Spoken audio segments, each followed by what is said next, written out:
Halo teman-teman semua, ketemu lagi sama Mbak Eka di podcast Kelas Psikologi, tempatnya belajar psikologi. Oke teman-teman, gimana kabarnya? Mbak Eka selalu berharap semoga teman-teman semua dimanapun berada tetap dalam kondisi sehat walafiat dan gak kurang satu apapun ya. Nah baik teman-teman semua, pada kesempatan kali ini di podcast Kelas Psikologi, Mbak Eka mau bahas tentang gimana sih caranya atau tips-tips supaya kita tetap bisa menjaga kesehatan mental kita masing-masing. Nah baik, kenapa tema ini penting? Karena teman-teman semua dengan mental yang sehat atau mental yang kuat, kita jadi dapat melakukan berbagai hal dengan lebih terperinci dan lebih matang. Tentu juga pada saat kita membuat keputusan, itu juga kita sudah mempertimbangkan berbagai hal yang akan terjadi ya. Dalam tanda kurung nih, resiko-resiko yang akan muncul. Nah oke baik, kalau teman-teman semua tertarik pengen lihat tips-tips atau poin per poin yang akan mereka sampaikan, silahkan simak sampai selesai. Semoga ada hal positif yang bisa diambil dan bisa dijadikan kebiasaan sehari-hari supaya teman-teman semua termasuk Mbak Eka juga bisa tetap memiliki kesehatan mental yang positif. Baik, segera kita mulai. Oke teman-teman semua, di nomor 1 nih ya, tips supaya kesehatan mental kita tetap terjaga adalah kalau kita merasa ya saat kita akan mengerjakan sesuatu nih, kita merasa bahwa pekerjaan ini salah atau situasi ini salah atau teman-teman ngerasa wah ini nggak bener. Nah teman-teman, jangan dilakukan. Karena biasanya kalau kita udah punya feeling ya, feeling yang gak baik atau feeling yang gak enak, saran baiknya mending stop deh. Jangan dikerjain, jangan dilakuin supaya apa? Tidak terjadi penyesalan ya. Selanjutnya di nomor 2, cara agar menjaga kesehatan mental kita tetap positif itu adalah pada saat kita memikirkan suatu hal nih ya, kemudian kita merasa, wah kayaknya aku perlu ngomong. Kayaknya aku perlu memberi masukan. Silahkan teman-teman lakukan secara asertif. Artinya apa? Sampaikan aja apa yang teman-teman pikirkan. Sampaikan aja apa yang teman-teman rasakan ya. Namun tetap dengan hal-hal yang baik ya, sesuai dengan norma-norma yang berlaku. Supaya apa? Nanti pulang gak kepikiran, gak terjadi penyesalan. Nah maka berlatihlah untuk asertif mulai dari sekarang. Lanjut di nomor 3 teman-teman, cara tetap menjaga kesehatan mental kita itu adalah jangan menjadi pemuas kebahagiaan orang lain ya, atau people pleasure. Kenapa begitu? Karena pada saat kita ingin semua orang di sekitar kita bahagia, percaya deh, sebenarnya kita sendiri sedang sangat menderita. Dan hal itu percuma teman-teman. Karena ketika kita ingin membagikan sesuatu kepada orang lain, tapi kita sendiri belum oke, kita sendiri belum bagus kondisinya, tetap hasilnya nggak akan maksimal. Jadi perbaiki diri sendiri dulu ya.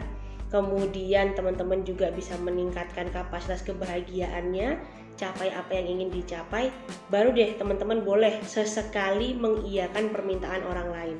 Nah, ini juga berlaku di tempat kerja ya, ataupun juga dalam pertemanan.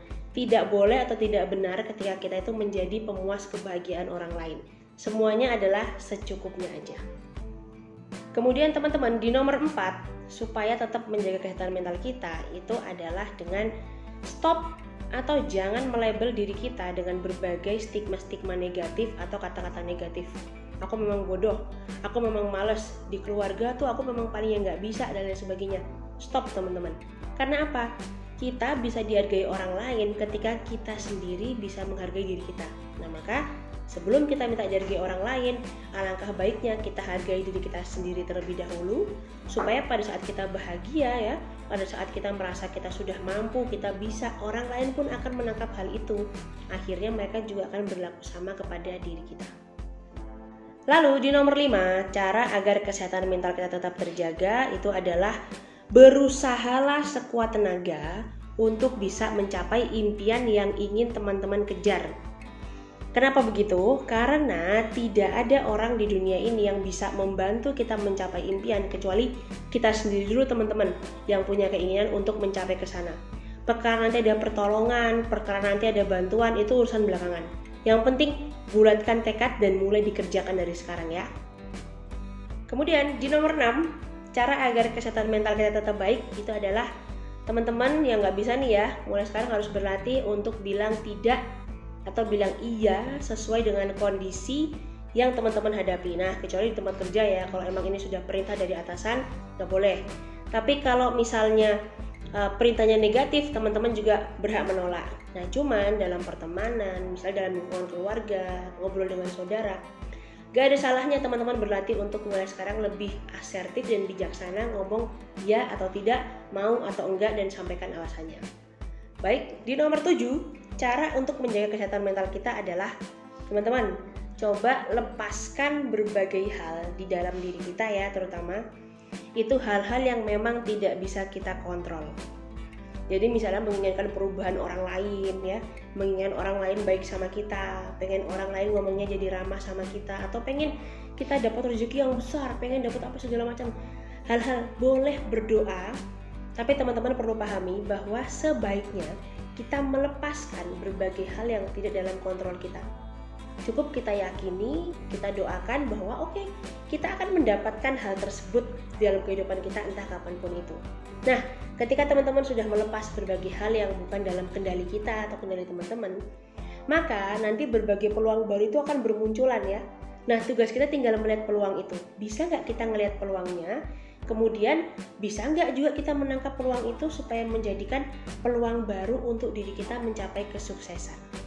Next, terakhir di nomor 8, cara agar menjaga kesehatan mental kita tetap oke.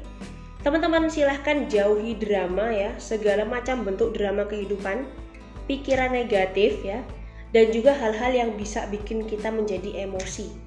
Nah, ketika teman-teman semua sudah bisa menjauhi drama, menjauhi hal-hal yang sifatnya nggak penting menguras emosi, teman-teman akan hidup lebih nyaman dan lebih santai.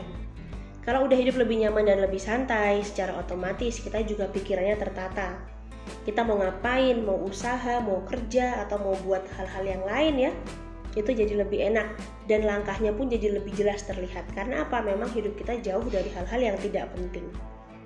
Nah oke, baik, itu dia teman-teman berbagai hal yang bisa teman-teman lakukan untuk menjaga kesehatan mental supaya tetap positif, tetap tenang dan tetap semangat ya. Silakan dilakukan satu persatu deh kalau semuanya susah ya seperti biasa. Tapi tolong lakukan secara konsisten. Nah, dan apabila konten ini bermanfaat, silakan teman-teman share di semua media sosial yang teman-teman gunakan. Dan jangan lupa, jika ingin menanyakan sesuatu atau ingin ngobrol dan komunikasi, langsung aja tulis di kolom komentar. Oke teman-teman semua, Mbak Eka titip salam untuk keluarga teman-teman semua di rumah, orang-orang tercinta teman-teman dimanapun berada. Dan sampai ketemu lagi pada podcast-podcast kelas psikologi yang lain ya. Dadah!